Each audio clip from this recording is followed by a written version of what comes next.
Thank you for joining us on another episode of Latter Gay Stories podcast. I'm your host, Kyle Ashworth, and we are geared up for another fantastic episode. Today's podcast episode is going to be a little bit different. Today's episode is a panel discussion with a group of mothers who are directly impacted by the LGBTQ topic. Now, not only do we have a few mothers who have children that identify somewhere along the LGBTQ spectrum, but we also have a panelist who is lesbian herself. So a really fantastic discussion that'll help us to look into the lives and experiences of the marginalized, both in community and in religion.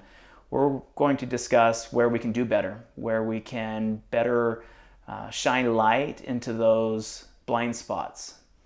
It's also a resource to church leaders who are trying to better understand this space, both at an individual and personal level, but more importantly, maybe even at an institutional level, where religion plays such a central role in the lives of Latter-day Saints. And I hope that you will take this opportunity to listen to the stories of our guests, our panelists today, and empathize with them, sit in their experiences for a moment. Even if you don't have a child who identifies, or a sibling or a family member that you know of who identifies somewhere along the spectrum, I hope that you will sit in this space and participate as if you were, or as if you knew somebody directly.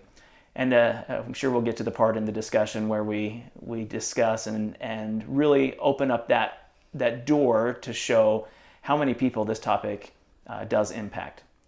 Again, Latter Gay Stories podcast is your opportunity to take a look at this topic, the LGBTQ topic, where it meets at the intersection of LGBTQ Street and LDS Avenue, where we discuss the nuances of religion and the complexities of community.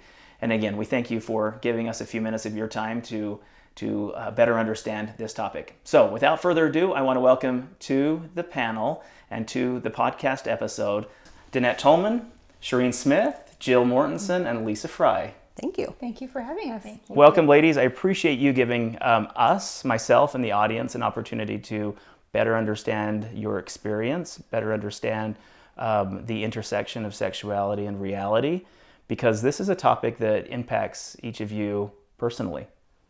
And I thought the grand importance of an episode like this was to reach out to a family member, a mother, a father, an aunt, a friend, or even someone who is queer, somewhere along the LGBTQ spectrum, as a resource. Not many resources out there to talk about what it's like to come out before or understand the queer experience before you even know you need it. Years ago, I taught a discussion, a class called What to Expect When You Weren't Expecting Homosexuality. And I remember those days when we have topics that feel so taboo that we want to better understand them, but we don't know where to find the resources. I mean, very Mormon, like, you know not where to find. You're twisted about by every wind of doctrine. Not knowing exactly where to turn to for experience and truth. So this panel discussion, I think, gives us a great opportunity to hear 4 different unique and individual experiences from mothers of gay children. And I hope the audience can learn something. I hope you're able to give the audience something that you didn't have when you started this journey. And maybe that's a better way of understanding the purpose of this podcast. So maybe to begin, we'll have everyone share kind of their unique experience, what brought them into this space, why you found yourself years later sitting on a couch discussing this topic. That sound all right? Mm-hmm. All right, we'll start with you, Danette. Yeah, I'm Danette, and my daughter Azalea is lesbian. She came out after I came out, so I I have 8 kids.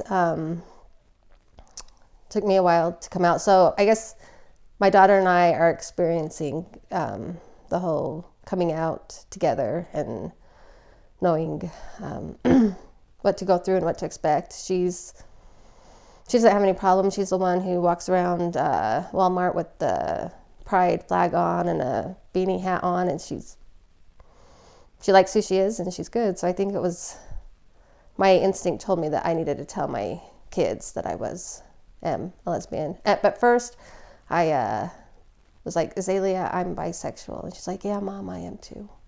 And then she saw my phone one day and she's like, it says lesbian right there. She's like, are you lesbian? I'm like, yeah, I'm a lesbian. She's like, yeah, I am too. So. So mixed orientation marriage? No, we're getting divorced. So, but there's, but we have a very amicable, like we're going to try to co-parent in the same house and see if that works. And he's still true LDS Mormon, like really believes in the gospel, and I'm not. And so I think that's where our biggest hurdles are going to come. Sure. So a great intersection here to see both mother and daughter identifying on the spectrum, and we'll be able to talk a lot about how your experiences and her experiences mirror, but also an opportunity to better understand how they couldn't be any more opposite. Yep. Perfect. Shireen. Yes. So my son, we've got 8 kids also, and my son came out to us about 4 years ago. He's now 17. But we, my husband and I had kind of that same feeling about him early. He just had a few more feminine qualities to him. And we have 6 boys, and he was very much his own person, just different from the get-go. And so my husband, who had that belief that, being gay is a choice, said really early on when he was about 3 years old, if Deacon ends up being gay someday, I'm really going to have to really reconsider a lot of the things I used to think. And sure enough, when he was about 13, he came out to us and really kind of changed the trajectory of our whole family in a lot of different ways. So that's why I'm here. Excellent. Jill. Hey, so my daughter Sydney is 16, and she came out to us, I guess it's been almost 2 years ago, which is wild, right? Mm-hmm. She was 14 when she came out to us, and I had like a really strong premonition to prepare myself for, I didn't know it was that, but to sort of become an ally and just get involved in this space to kind of understand. And I did. I didn't know why, but I kind of we went to the Pride Festival. I got involved with Encircle, and we put a Pride flag up at our house. And this was like 2 years before Sydney came out. And I was like, okay, I guess I'm an ally now. So I'm doing this. And then fall of 2019, Sydney asked me to come out in the backyard, and we sat on our little back patio, and she handed me this little note with a rainbow that she had drawn the little cloud, and in the cloud it said, "Mom, I think I'm gay." And I just cried because I knew the reason why I was being prepared. It all sort of came together in that moment. It was like, oh, this is why. I'm so glad that I listened. So I think for any other parent who's feeling that push to become an ally or to start to research and understand and soften your heart, there's a reason. Follow it. Lisa. Okay. Well, first of all, we love Sydney. She works for us, and I just want to give her a little shout out. But I'm the old lady of this group. I have been in this arena, I guess, for the last decade maybe, but even longer than that. I joined the church when I was 17. I was married a month before I turned 19. I have 6 children. I kind of have a different background than a lot of LDS folks. I have 10 grandkids, so I've been watching this for a long time. When my 4th child was 4, probably about 4, we were playing out in the backyard, and I'd never thought about his sexuality. It's just not something that he didn't really have any characteristics that I would have termed, oh, I think he might be gay. But a voice said to me very distinctly, "Jordan is gay."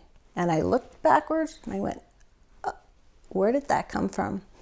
And I have to say I've heard that type of voice a couple times in my life, and where I haven't really been able to pin it on myself. And so I didn't know that he was. I mean, he's 4.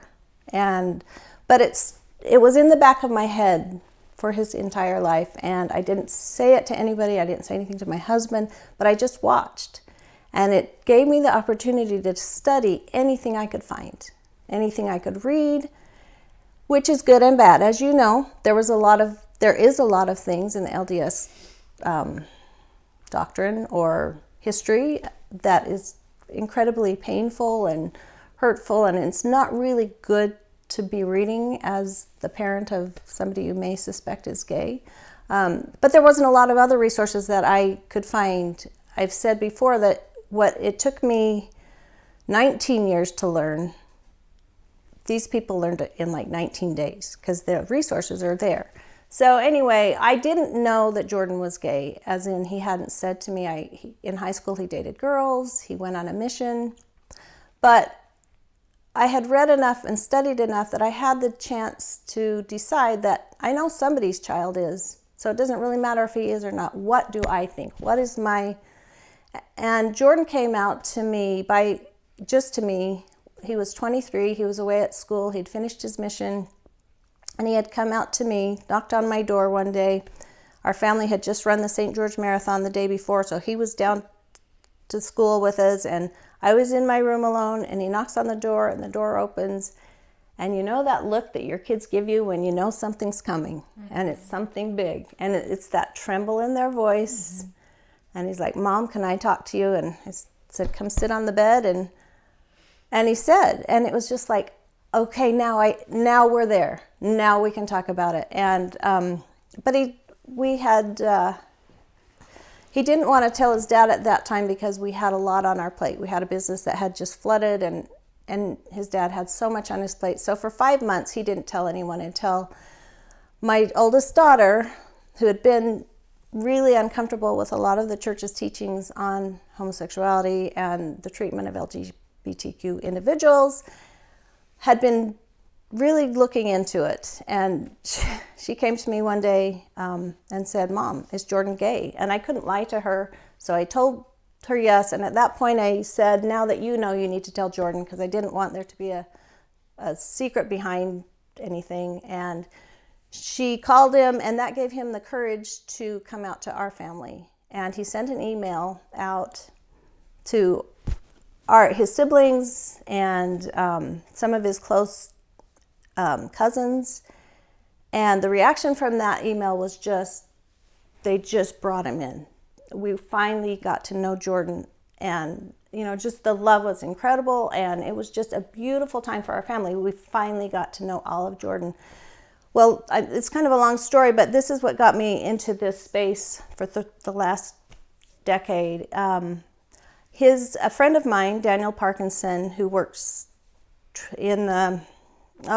he's a gay man, married gay man, a doctor who has really worked to help LDS people bridge this gap between, where do they land and how do they navigate this. And anyway, he asked us to put Jordan's story and our family's reaction online, which he did in his blog, which opened the floodgates. I had no idea the amount of people, as you know, you get these private messages, and I had no idea, like within my radius of our little town of Santa Clara, southern Utah, parents, individuals, there was just so much pain and fear. And I thought, we've got to talk about this. We've got to open up this conversation because there's so much going on behind the scenes and unnecessary fear and unnecessary pain that I think if we just start talking about it. So anyway, that's me. And I think that's probably the very best place to start, the church. Mm-hmm. What do you remember being taught regarding this topic within Mormonism? That being gay is next to murder. Spencer W. Kimball. Mm-hmm. Miracle of Forgiveness. Now, they say they don't talk about it much now, but, I'm 41, so being lesbian 25 years ago, when I was a teenager, wasn't talked about, Had to keep it. So... I would say, even apart from what was talked about, what wasn't talked about. It wasn't brought up. We don't discuss that. It's not it's the media, it's the world, the proverbial world, and it's just not something that we discuss. And even still in 2021, we're not having conversations within those spaces. It is so taboo. It's just like there's so much shame and so much silence, and people are suffering. They want to have those connections and have people reach out to them and ask them questions and say, how can we support you? When a family does have a child come out as LGBTQ, and if they do choose to leave to protect their child, if they feel like we have, you just go away. You just fade away and float away. Nobody connects with you and reaches out, and it's just this like loss of community. It's really, really painful, and it's lonely. It's a super lonely journey because you just don't feel like you have the community that you relied on for support is gone. Yeah, I was thinking the other day, well, when I was writing him, that it's kind of like the LGBTQ plus community in the church now. They're more kind of like the little child. You know how a long time ago it was like children could be present but don't speak. I know I'm saying that kind of wrong, but you know what I mean? That's kind of the feel that I get is, it's like, we can see your presence now, but you guys still can't speak, like the little child. I mean, kids aren't really done that way today too, but do you know what I'm saying? Yeah, you exist, but don't exist. Right. Like we don't really see it. Yeah. We tolerate, we're polite, right. We love you. There's just that big line of inequality there. That's really well, and I think palpable. Church-wise, what I've seen over the last decade is, like for me, I was raised not LDS, and there's never been a minute in my life that I looked at my child and thought, his eternal salvation is in jeopardy, and so it did not hit my world the way it hits a lot of people. And those are the parents who have come to me, and I know moms who have been in the fetal position for 6 months because all of a sudden their world has been turned upside down. Mm-hmm. And it's so painful. But for me, I didn't have that because I never felt that. It wasn't a question for me that I just knew Jordan was Jordan and he would be fine. I've always said my God is a lot nicer than a lot of people's. But everyone shook their head when you said my world has been turned upside down. What does that mean? Earth-shattering. Even with kind of the suspicion, and I knew, back in my head, mom instinct, it was a possibility, even a likelihood. Mm-hmm. It was still earth-shattering for my faith, I would say. The view pre-coming out, there's a pre and a post, I feel like. Mm-hmm. My view of perfect happiness would have been all of us in the celestial room together after a temple session, like all of my kids present. That's what, to me, I felt like was safety and security and love. And it just was immediately, and I remember my husband saying, well, we lost one. We've just lost one now, because there's no, I think one of the more difficult things as a parent is the lack of vision of what their future could look like. We don't know, in the church we see our kids, okay, they'll go on a mission, they'll get married in the temple, they'll have kids, they'll have family. I didn't have a view of what the future looked like for my son, other than he's going to be bullied, he's going to be hard, he's not going to be accepted in the church. So those kinds of, it just immediately rips things open. And I spent a good year crying every Sunday in church, in sacrament meeting. I feel like you're just ripped into this new world, and you hear you hear everything differently. You see things differently. You hear people the way they, things that never hurt me before.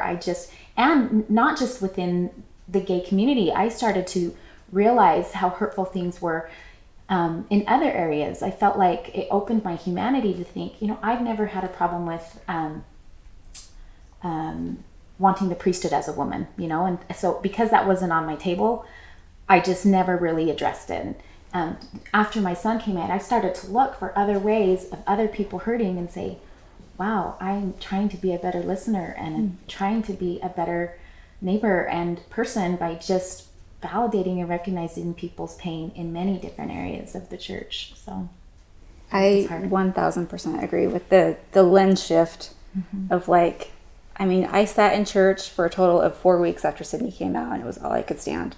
I could not sit in that space any longer and hear the messages that were coming to me through a different lens now. It was like painful. I'm like, church shouldn't be hurting me, right? Mm-hmm. Like, this is a space that I should feel comfort and peace and happiness, and what I once felt as that was now completely the opposite. It was causing me so much pain and just hurting me.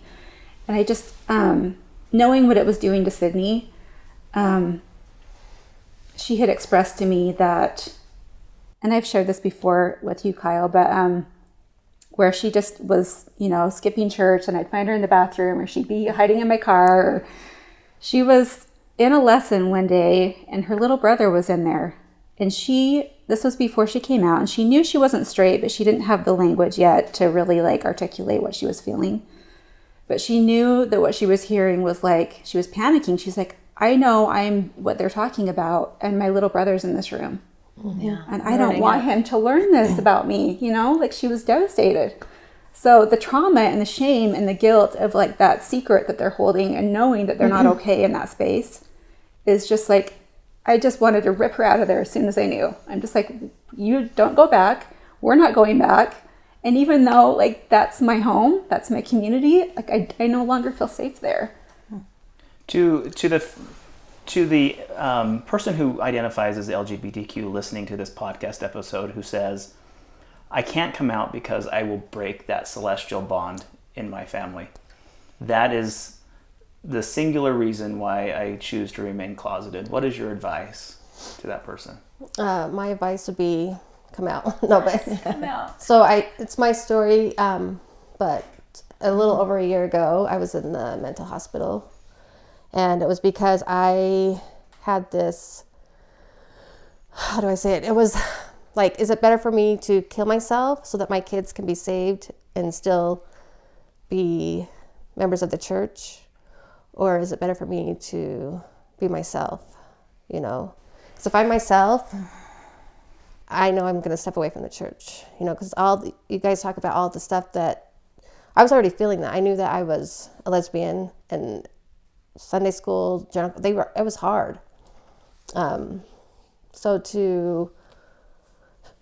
Because in First Nephi, I think it's First Nephi 4, it says it's better for one man to perish than a nation. I mean, there's a few more words in there, but that's how I felt. I felt because I have 8 kids.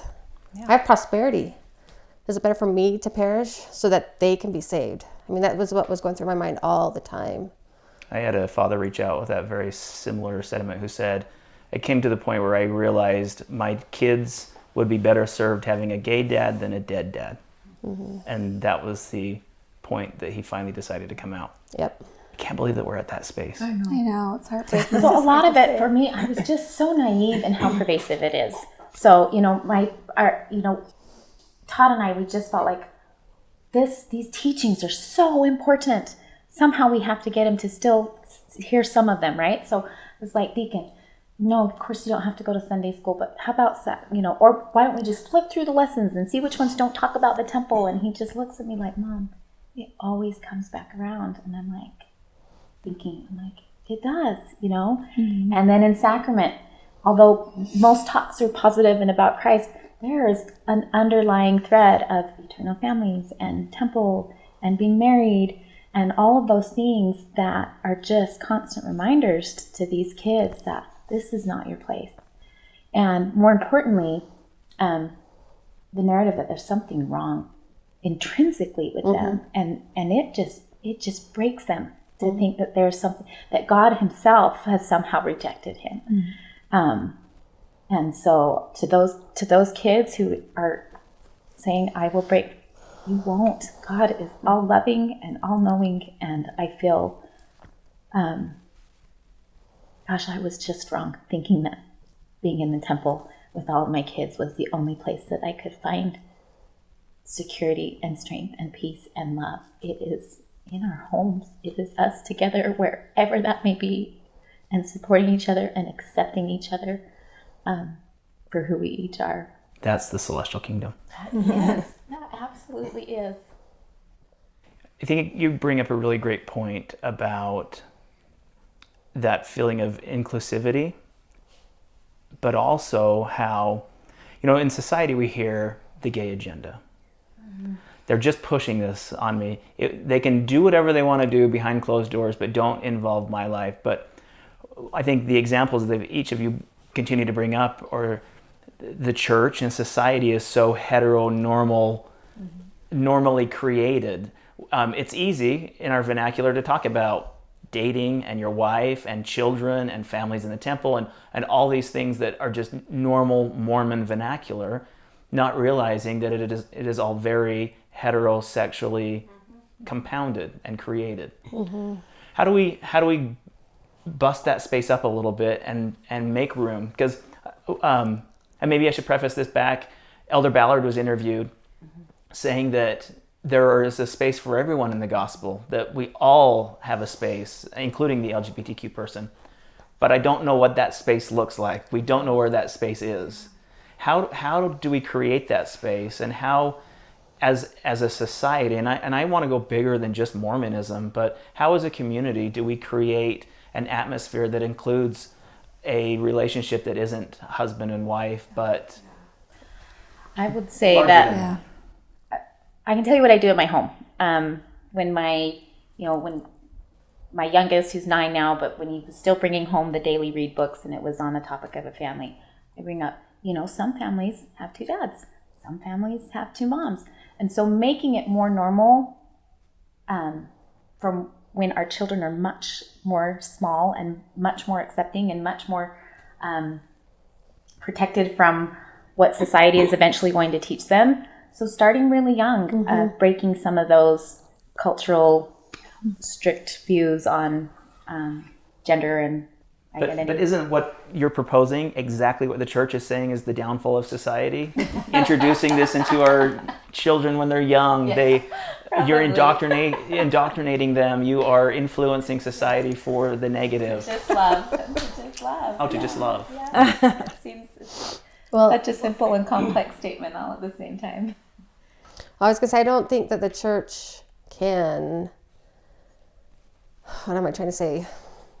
Until their afterlife works for us, LGBTQ, I don't think that there's going to be this, I don't know what the word I'm looking for is. We're just not going to feel like we're part of it, It's like, because I choose to be, first off, I'm not choosing to be a lesbian, but because I'm choosing that lifestyle now, my parents are sad, because I'm not going to be with them in heaven. And my daughter's seminary, so Azalea, my 15-year-old who's a lesbian, she's not sure what she believes, so she's going to seminary. And her seminary teacher was telling her, it's okay, you'll make it to this, like the second kingdom. What's that one? Terrestrial? I can't remember. Telestial? Whatever. And I'm like, but did you ask your teacher that with the person you love, that you'll, even if you make it to that one, and that's supposed to be, we're going to go to our happiest kingdom, right? Did you ask your seminary teacher if you would still be able to be with the person you love deeply there? And the thing is the church won't talk about it. Like I put on Facebook once, why is everybody so sad if I'm going to go to the kingdom that makes me the happiest? And somebody put, because that's just baseline happiness. So until we feel like we're going to be accepted in the afterlife, I don't think as LGBTQ people we feel like we belong. We're second class. Yeah, I think that brings up a good point, that when I first got in this space, and I don't know if you remember when they'd have Sit With You Sundays, and it was like, okay, I need to make this better. I need to open up the doors and let's bring people in. And, that was kind of my focus at that time. And people say to me, it's getting so much better, isn't it? It's better. And I would think, well, it's better, but then the line in the sand was drawn on the policy. When the policy came out, it was a distinct line. I mean, I no longer felt like I would invite somebody who was LGBTQ to come to church, because I would be panicked about what was going to be said, or, what is the real doctrine here that you're, do I have a home in this place? And at that point I realized, well, we have not carved out a space. But at the same time, I feel like I can't walk away because I know that we are Mormons who are really good at having LGBTQ babies, and they will keep being born into this place where they will be, and we have to talk about it. And that's all the only thing I've come down to in my journey is I just have to meet people where they're at, wherever, because they get their perspectives honestly, whatever their upbringing was. They don't come in hating. They just come in with this idea. And so my ward that I live in now, they've really tried. I mean, they've really tried hard. They've invented callings for me. I was when I first moved back in after Jordan had come out, so everybody knew my calling was compassionate service leader with an emphasis on LGBTQ families. And I don't know what that meant, and I know they made it up. For me, that was great. And the blessing that I was given to set me apart was probably maybe the most beautiful blessing I've ever received from anybody. And as the man is giving it to me, and he's very emotional, well, later I find out that his child is gay, and his wife happened to be my visiting teacher, who the other person's child was gay. And they'd come, and if somebody would show up either wherever I was and they wouldn't be able to talk to me, the tears would start first. I always knew what it was. I'd say, you have an LGBT child, don't you? You know, just the tears. And our visiting teaching sessions would be 3 hours of these two women just processing it as their child came out. And we have to make a space. And what your beliefs are, I don't think are as important as it's still there. So whether you're in or out, wherever you land, we need to talk about it and be okay about it. It's when Daniel asked Jordan to put his story online, I'm like, we don't really have a story, because we were, at that time, they were all very sad and heartbreaking stories, and ours was like, no, we are lucky. We get to know our kid. We get to know all of them. But Daniel's like, we need to have some examples of, like you were saying, there was not an example of a successful, happy child who's no longer part of this world that we had created. You know, Jordan now is going to move back as a pediatrician and practice in Draper, Utah. So he's kind of gone through this whole thing, and he's successful, and he's happy, and he's doing great. But he loves there was a community that I raised him in that he wanted to be part of. That when that line was drawn, he's like, okay, now I know exactly. They don't want me to raise my children in this church. So I echo what you say as far as I find a lot of good people reaching out. Yeah. People have been great to our family, to my son, made extra efforts to come to some of his performances and, congratulate him for different accomplishments in his life. And I too spent some time, let's get a fifth Sunday together. We did. We had an LGBTQ discussion for Sunday, organized a fireside, statewide fireside with Tom Christofferson, trying to make all of these, when we know better, we do better type philosophies. And, as I'm discussing these things with my son and, how do you feel? What's going on? What are your thoughts on the church? And, people have really tried to be there for you. And he's like, Mom, they're so nice. And mentions the families. They're so great. And I love them. But if I actually am living, if I get married and live in the way I want to and someday have a family, they're not ever going to accept that. They'll never accept me in full. Is it fair to say not only will they not accept him, but they will exclude him or excommunicate? Yeah, right. Literally. Right. So not as friends and things like that, but within the church, absolutely. So there was, he just, he was much more wise with this whole coming out thing. He was my teacher in so many ways. Yeah.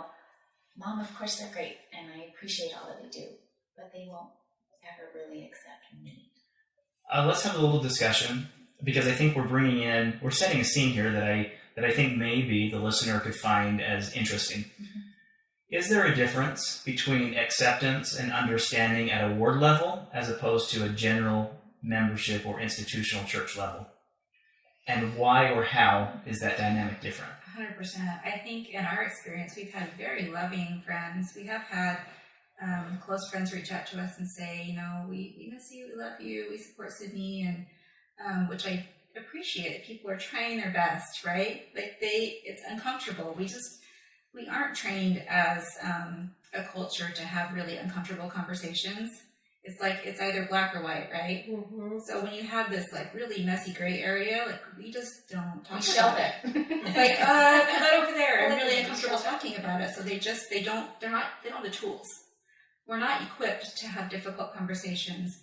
And so, while I think it's incredibly important for like people who are able to find a place in their wards where they can, you know, be the person that when somebody has another child come out that they can come to and share that experience, incredibly important. And I want that to continue.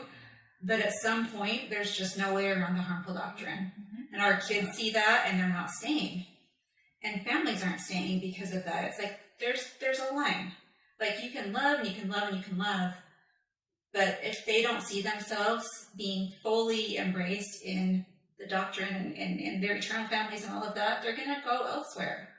And I support that because why would you want to squeeze into a space where you're not fitting? That is the bottom line. Right? It really is. I use this analogy because parents in your very situation say the same thing. Like children are leaving. They want nothing to do with the church. They want nothing to do with their community. Some want nothing to do with the family because of rhetoric or experiences or personal feelings. And the best analogy I could use is similar to the wildlife who stay at the tops of the mountains in the summertime and eat the fresh grass. But when the snow starts to fall, when things become a hindrance to their sustainability, they have to migrate and they have to move. And they move lower down, lower in the mountain as they follow the grass, and where there's less pressure, less snow, fewer things to prevent them from sustaining life. And I see this situation replayed over and over and over again in the queer family, where the move isn't a complete abandonment of the faith, a complete abandonment of morals and values. It is, we have to leave the institution that is no longer sustaining us. We have to leave the community that once sheltered us until they knew us, until they found out about us, and then it gave the queer person the reason or the, I hate to even say ability, but the responsibility to find sustenance somewhere else. Survive. And that's heartbreaking. Heartbreaking. It is. Well, and the interesting thing about that is you can leave, and I think it's so healthy because, like you say, it's not, you can't sustain that where you're not accepted. Mm-hmm. But what we give, the foundation that I gave Jordan is still there. He left, he went away to medical school, he was away from it, but it's still, the pain of it is still there. And when things get brought up, it still affects him. And I didn't know that. I didn't realize, I thought, well, he's in a good place. When the policy came out that day, he read it on, I don't know how he found out about it. He was in medical school in the middle of the class. He had to leave. This is so unlike Jordan. He had to leave in the middle of the class, and he said, I just sat on my apartment floor all day long. This kid who had, I thought, you're thriving, you're doing great, but it's still there, and the pain still, like you talked about being triggered or something, it's still there. So we've got to still work on it wherever we are. And I think if Jordan, I've had people say, if you knew your child was gay, would you raise him in the church? And my answer now is probably different than it would have been at that time when I suspected he was gay. Now, I wouldn't be able to. Had Jordan come out to me at the age that your kids did, at the time that we were in history, I'm afraid I would have tried a few of these things on, like, okay, maybe Jordan, you need to go and have therapy, and maybe that will help. I don't know. I didn't know. So, but now where I know more, I think we do better. Yeah. So that's hard when we're talking about this as a religion. This is we want our kids to just be healthy and thrive, right? And so I think why would you want to put them in a space where they're not doing that? Yeah. And when you can see like these visceral reactions to the teachings and the doctrine that really tell them they're less than and hurt them, I just couldn't subject her to that any longer, and she didn't want to be there, so I supported that. Yeah. But it our upbringing is you just go, you just do, you just go, you just do. And so it takes, for me, I really had to step back and listen to my son, you get these mindsets, oh, of course, he's a teenager, he doesn't want to go, you kind of go through these easy fallbacks. But the best way I describe it to people when I was saying what I could see, that kind of visceral response, is when our kids are little, we send them off to play at a friend's house, and they come back, and then they set up a play date again, and there's something happened at that house, whether they got in a fight or got called a name that they didn't like, and their feelings were really hurt. And you say, hey, we're going to go play with so-and-so again today, and they just are like, I don't want to go. And they can't even verbalize why, I just don't want, I just don't like it there, just that was the same response that I got from Deacon, discussing him going to church, just like, and just paying attention to those cues is so important. So important. And I would say the earlier the better, to save them from a lot of the harm that can come.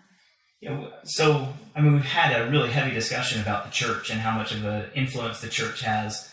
And in a typical scenario, maybe outside of Utah, outside of the Latter-day Saint community, religion is just a small aspect of our lives. But you talk about tradition and culture. That is us. That is our tradition. Like that is our culture. For Yes, generations. Yeah, our families are raised there. Our communities are built on that. The state of Utah was founded on those principles. And as we branch out, the roots of Mormonism run deep. And so this religion is not just a religion. This is a culture. This is everything. And that's why this is so important. As an institution, what is the church doing? What has the church done well in regards to this topic? What things do you see as a positive? And maybe we can discuss when comparing the time when your children came out to progress that we've seen today. Is there notable progress? Is there something that's worth mentioning? I would say we're always progressing, but it is baby steps. So slow. Baby steps. There was a recent questionnaire mailed out to kind of this millennial generation, and brought up some topics, including LGBTQ, things like that. So to see that start from the institution out, and I think there's a lot of local things happening, smaller things going on, but coming from the top down, I would say it's not a lot. But that was something that I was like, oh, good. They're trying to get at least hear from some of these kids in the younger generation what their thoughts are and where they fall on that line. So I think the church has really put themselves in a super tricky position because obviously they want to maintain membership, and they've got an aging population of, boomers and older that are really, for the most part, this is a generalization, but not maybe as okay with making changes to those types of policies and doctrine. And yet you have a younger generation who is saying, if you don't make these changes, we're out. Right? So you can't make both generations happy. So I feel like they're really kind of stuck in a tricky position where they don't know what to do. If they give a little bit, they're going to anger this side. And if they don't give a little bit, they're going to continue to push away this side. So I don't really know what the answer is. I just feel like it's a tricky spot to be in for the church. I don't know what the answer is. I think it comes from the ground up. I just don't see how it's going to come from the top down. Yeah. And just like you're saying, I think the kids who are your kids' age, by the time they are the leaders, the bishops, whatever, they're not going to be able to look at their friends and say, well, you're just not going to be able to be part of this all the way. I just don't see how that can work. So, I feel like it's got to be from the grassroots and changes and it's the changes that I've seen be made is from people pushing and a small group conversation. Right. There's been so many times over the years that I've been across the table from an LGBTQ individual sitting there as they're telling me their story, like at lunch or whatever we are, And I'm just thinking, if only we could have the leaders, the general leaders of the church sitting here listening without being able to talk or without being able to prescribe the fix for this. Well, you could, I'm sorry about it, but just listen. Yeah.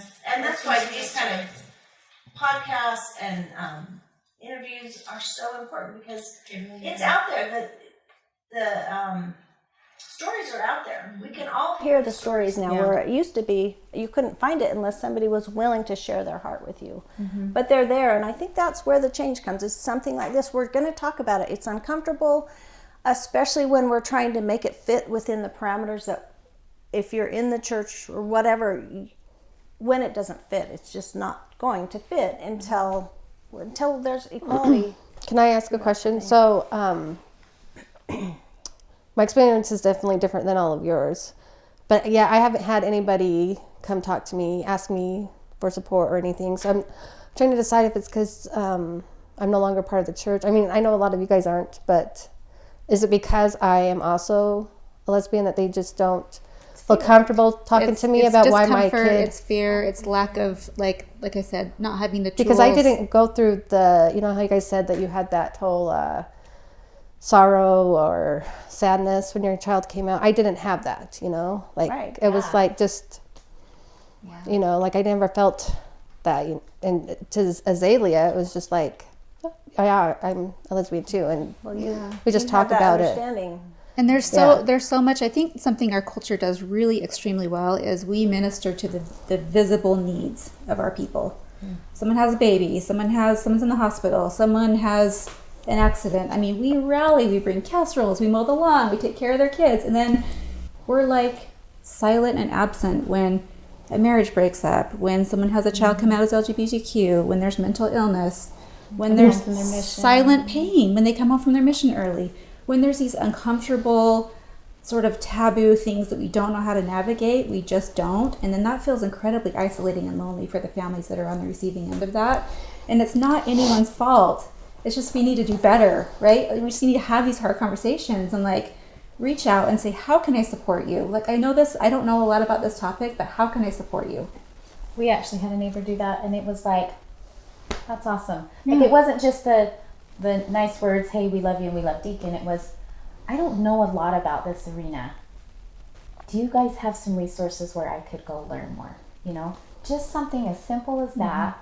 It was wonderful. 24 hours, I'm sending them all kinds of podcasts and books, and it was great, because just that, I've heard it talked about having just a curiosity, a Christ-like curiosity where you're going without the intent to preach or judge or anything, and just wanting to know more, hear more, and learn more. Is it okay for active Latter-day Saints to explore this space? Not only okay, but they have should to. be. Yeah. It's a necessity, I think. They know somebody, whether they know it or not. Okay, we're saying it's okay, but does the LDS Church really say that it's okay? I don't. Especially with what, in some ways, what President Nielsen said just last week. Was it last weekend? Talk to doubters or whatever. Yeah. So to me, it's we're all like, yes, talk. Let's talk. Let's. Yeah. But to a lot of them, so my dad, when he came out I came out because people were gossiping about me, or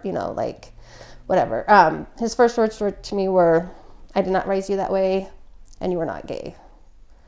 And then I said, we were talking, I'm like, well, even the church is saying stuff about it, maybe they are born this way. And he wouldn't even go onto the church website to look it up.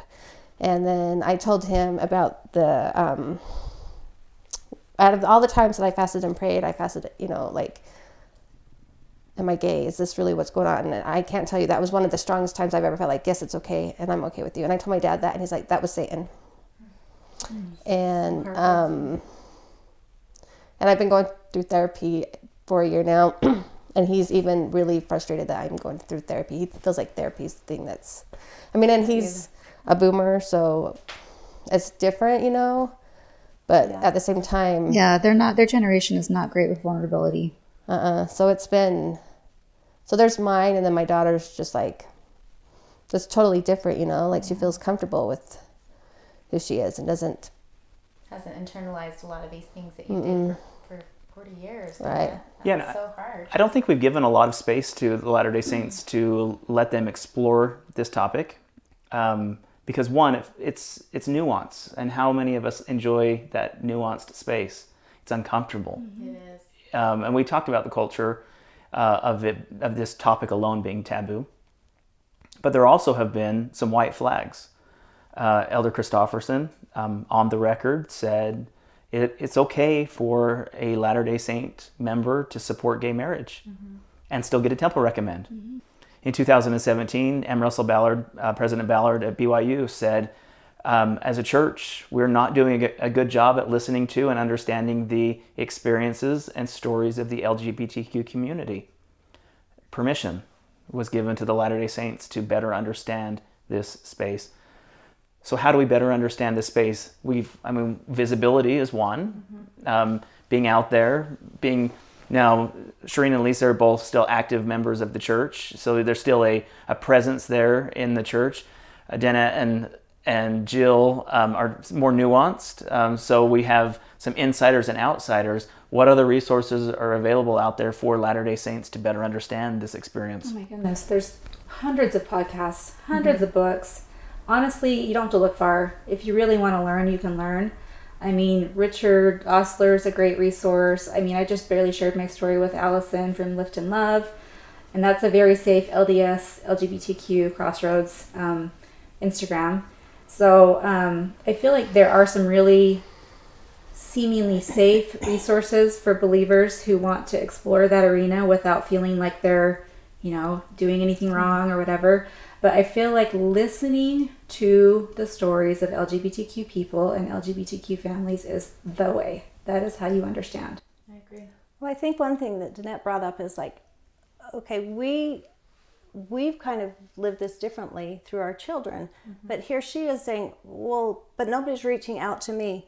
When Jordan's story was public and people would come up to me and say, we support him, we love you, and they were so great, and it made such a difference to me. But then I'd have to say how much, thank you for saying that to me, but now will you tell him?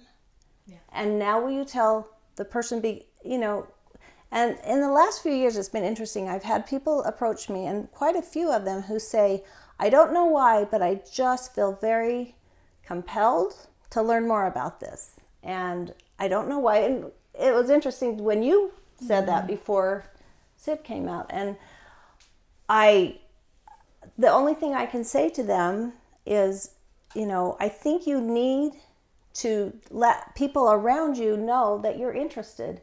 One good example of somebody in my life who has, I have a woman who I didn't know very well. She lives in my neighborhood, and she was assigned to be my minister. Is that what it's called? How do you say it? Ministering angel is what I call her. But anyway, so she came, and I really had some preconceived ideas of where she stood on everything. She's down the line, and she came to my house and sat and said, tell me about it. And I don't know how long she's been with me. I think they've assigned her to me because they think she can handle it.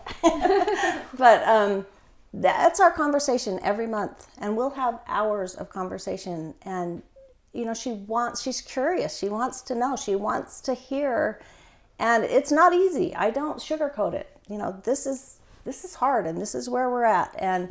But she keeps coming and asking, and her husband happens to be the bishop, so I feel like it filters out. And I have that a lot around me, people who are asking, tell us about, I was in a compassionate service meeting once, and somebody had brought up the subject of transgender.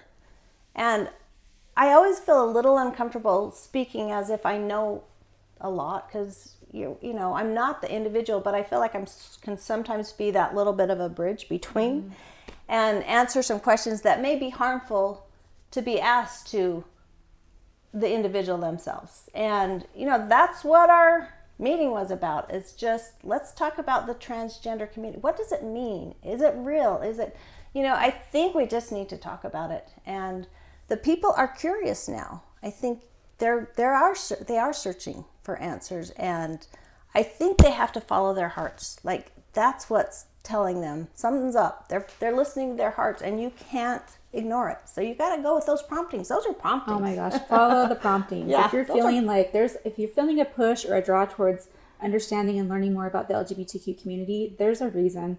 There's a reason you're feeling that way, and follow it. And I would say our kids are having these discussions with us or without us. They're talking about it at their schools. They're hearing the stories. They're watching TikTok. I mean, it's there. We need to be, I feel, a real big responsibility as a parent to help them navigate the the intersection of religion and LGBTQ. Sorry. So, from my perspective, also maybe not necessarily bring in religion with your LGBTQ kid either, or tell them that you love them. Like, I know I didn't watch it on conference, but you get all the little memes or whatever popping up. And one was about how, Heavenly Father loves you or something. And part of me was like, I don't need to know that Heavenly Father loves me. What I need to know is that my dad loves me and my mom loves me and my sisters love me. That's what I need to know. I don't need to know that somebody that may or may not exist loves me. So please tell me that you love me. Yeah. Don't tell me that, God or Jesus still loves you how you are, or God still loves you how you are, which could be good. And I mean, if they really believe in God, that can help. But sometimes, at least for me, my mind, sometimes I believe, sometimes I don't. But what I really need is filled up here, right now, not by some God that I don't know. And especially by some God. Well, I mean, I'm different because I'm 41 and the younger generation does have it slightly easier. But that being said, please tell me that I'm loved here.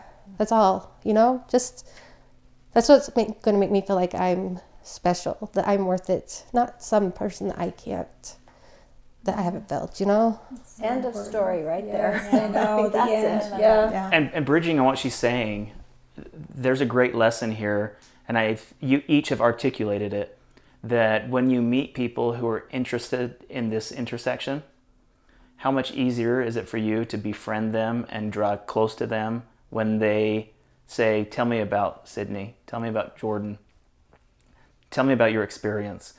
When they, as a active Latter-day Saint or a never ain't or a neighbor who is genuinely interested in your family, how easy is it to draw closer to them and create a friendship? Yeah. And maybe that also helps us to better explain why we're doing a better job in Mormonism at a ward level than we are at a general or institutional level. That and you brought it up, when you get to know somebody, when you know better, you do better.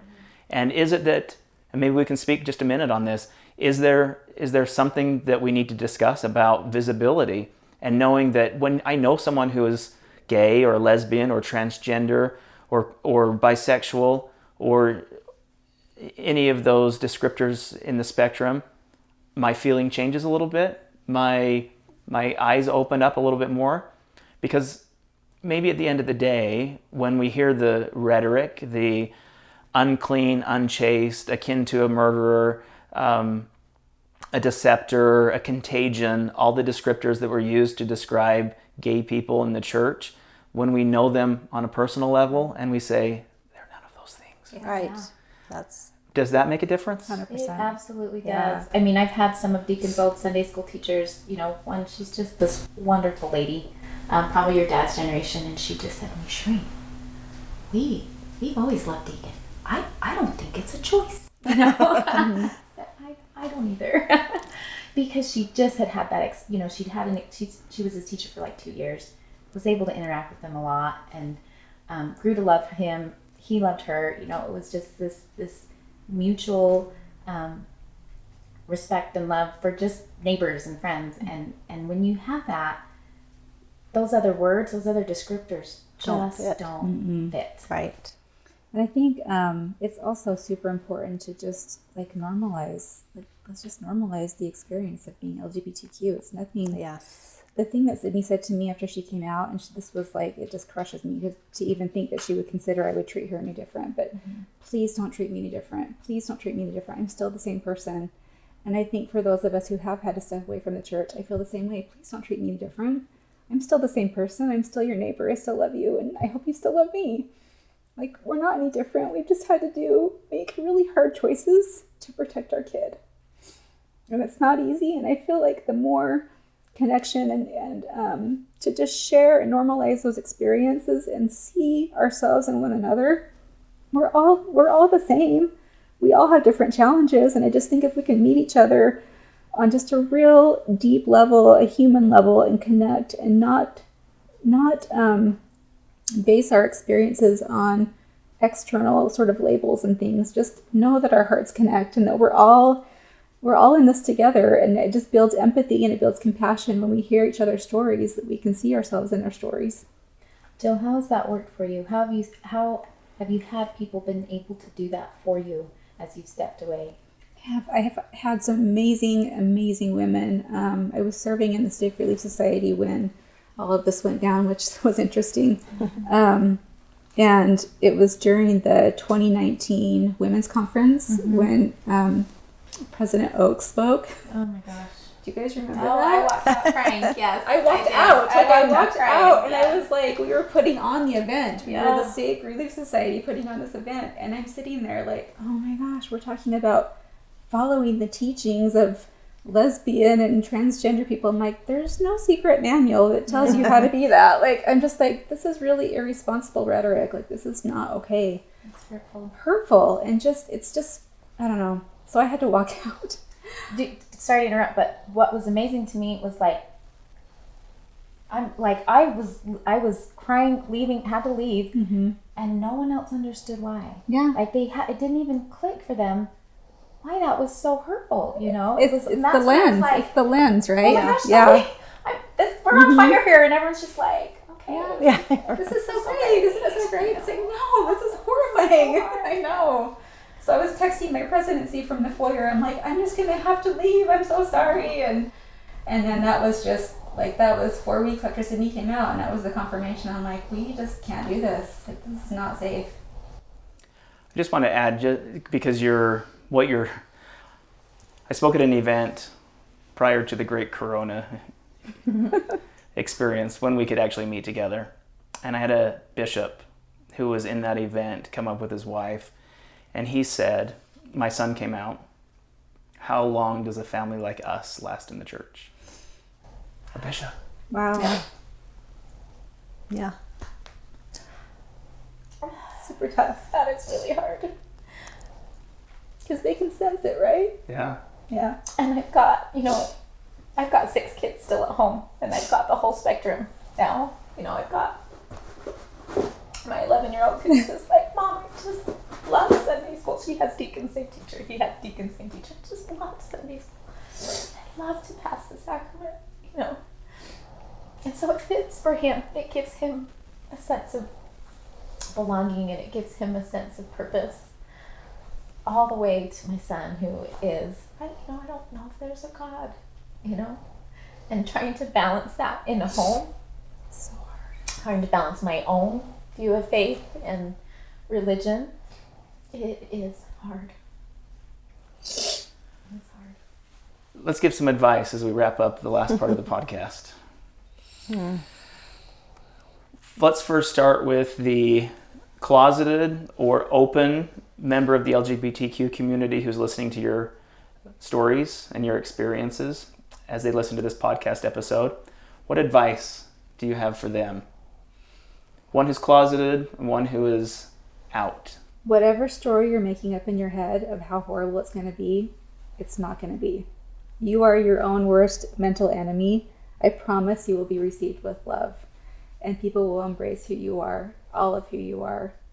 And you cannot imagine the support that you will have. And just, I know it's such a scary first step, and only when you're ready, and only if you feel like you have that support. It's such an individual journey. It's hard to give advice, but I would say the stories that you're making up of how bad it's going to be, it will not be that bad. It'll be beautiful. And people will be so grateful to know all of you. There's a whole community here to support you. Absolutely, yes. I mean, we're all here. There's so many resources to just lift and support you. And we just can't wait to wrap our arms around you.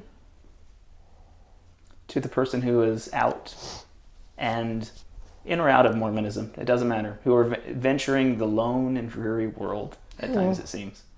What is your advice to them? To speak up, because that's what's going to help.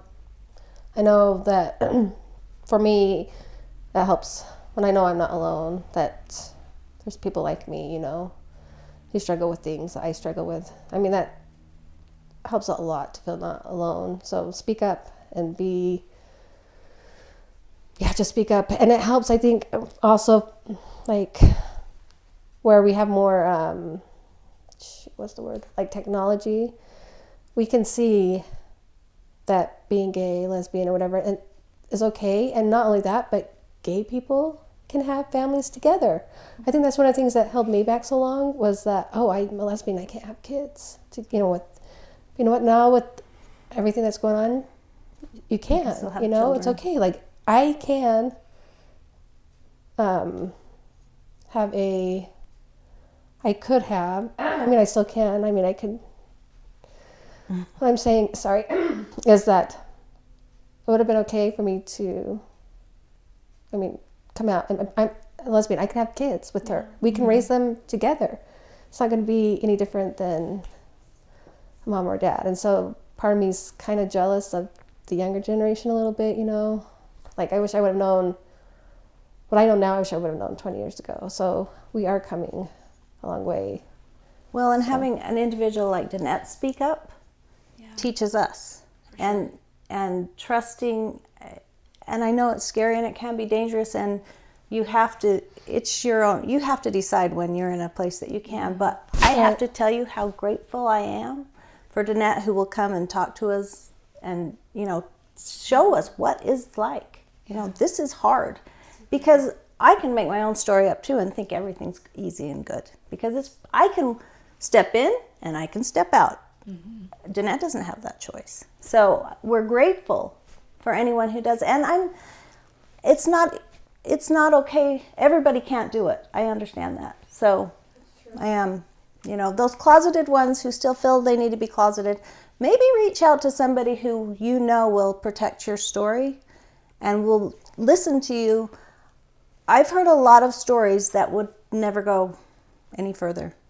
Tell me it. I'm grateful. Thank you.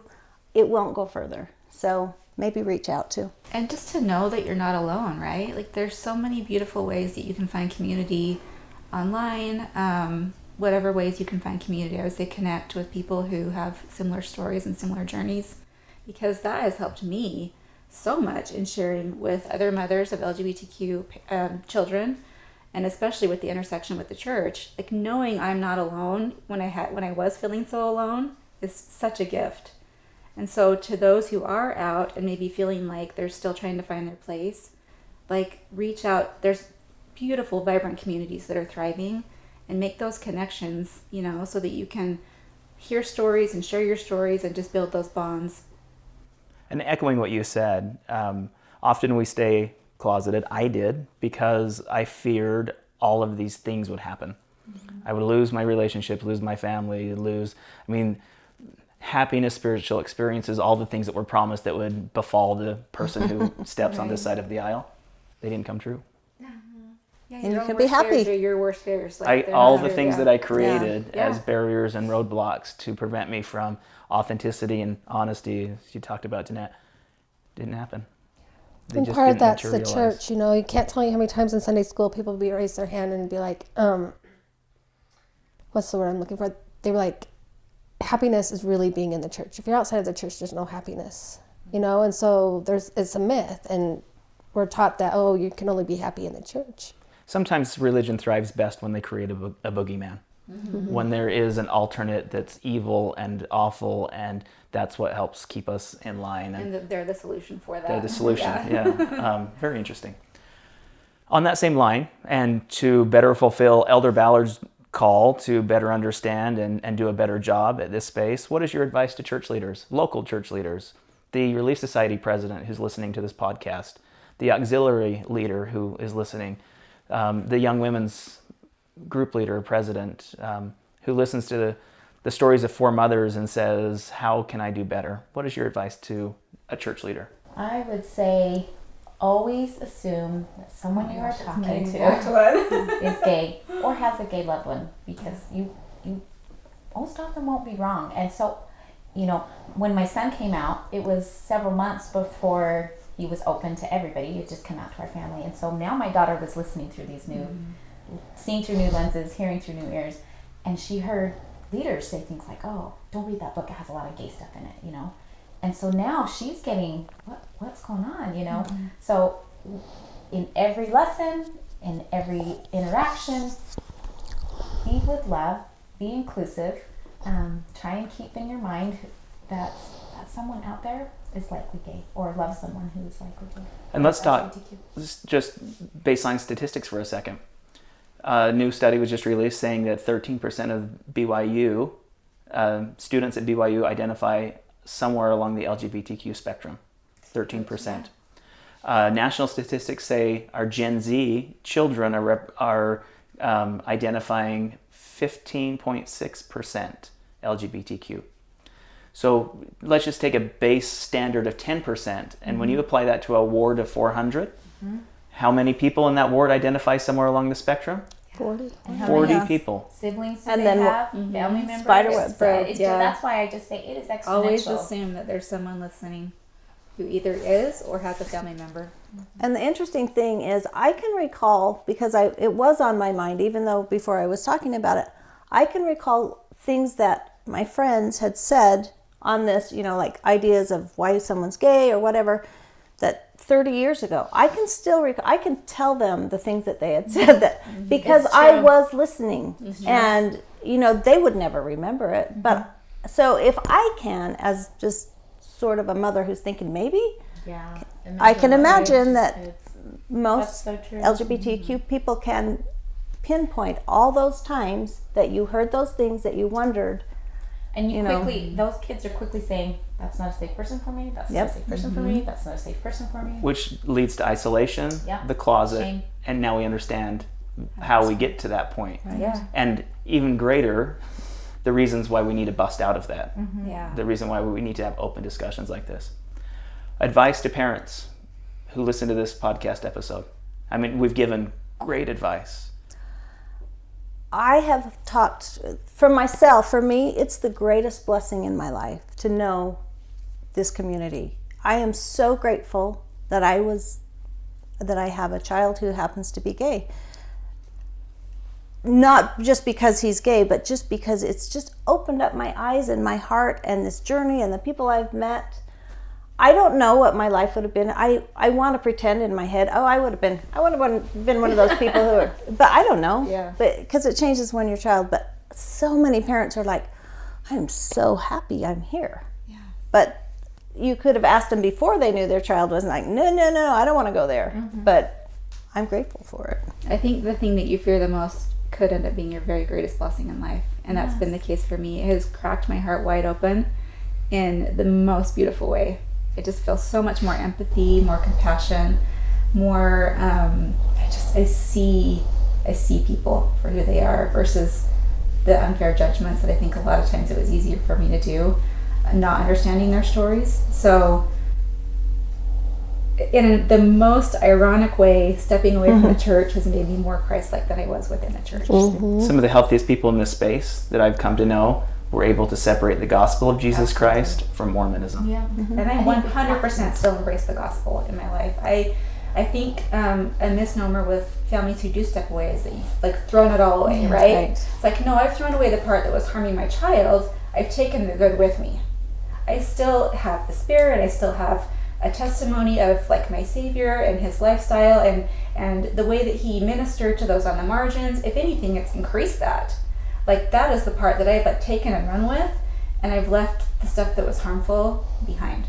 And so that's a possibility. So if you are in that space where you're finding yourself like at this impossible decision of like, how can I support my child, stay in the church or leave the church? And there's like, it just feels like there's a no-win situation. It is possible to leave the institution behind that was harming your child and your family, but take the beautiful gospel of Jesus Christ with you and continue to teach that in your family and to spread that throughout your community and just love everyone just the way Christ did.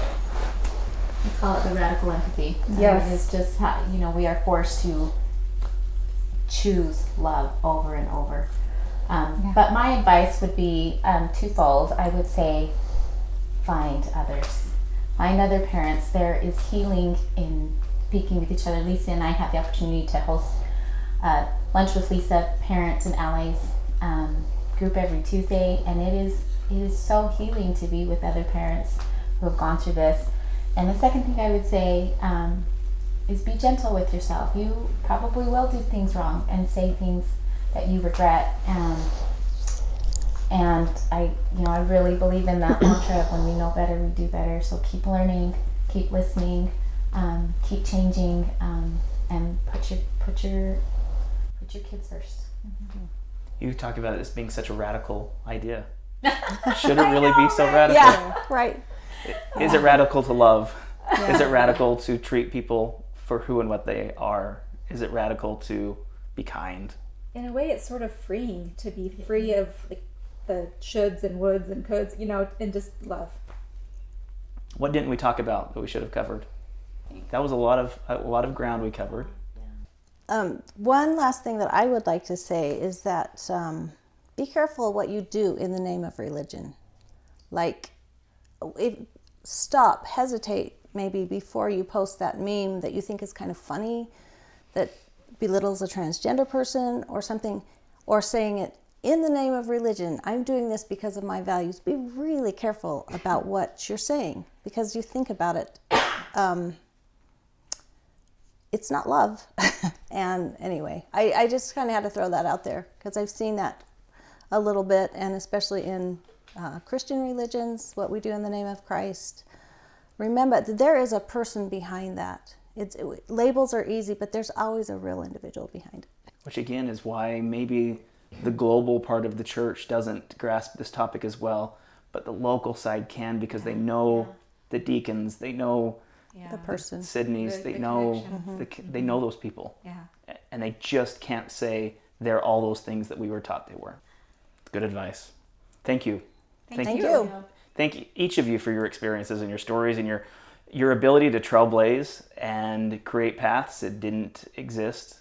Because I know the LGBTQ community is much more. They're benefited better. They have the abilities to find happiness and an opportunity because of parents like you and the work that each of you do individually, both in front of the camera, literally, and behind the scenes. Because it's going to take an army of parents and church leaders and community members to positively impact this topic. Well, and thank you for this community that you've built and for giving us this opportunity to share our stories. It's so important, and what you're doing is really life-saving work, and I want to applaud you for what you're doing. Thank you. All right, this is it. Okay. Thank you. Thanks again. Thanks. Appreciate it. Now, where we have this posted on our social media sites, are you all open to answer some questions? Because I'm sure there will be some parents who will have specific questions, or I encourage it. Both privately and publicly. They'll Join reach us privately if you need to. Join us here at In Circle. If you really want to, find out. We'll talk. We'll bring you in. And for me, Open book. I will tell you all my regrets, my successes. And there were no regrets. There's really did not. this perfectly right. I mean, people are afraid of what they might say, but there's really, go ahead. You can ask me. It may be even hurtful how you say it to me, but I'm okay. Say it. Yeah. We'll talk about it. Perfect. Thank you again. Thank you. Thank you. Thanks. This has been another episode of Latter Gay Stories podcast, where we better understand the intersection of sexuality and reality.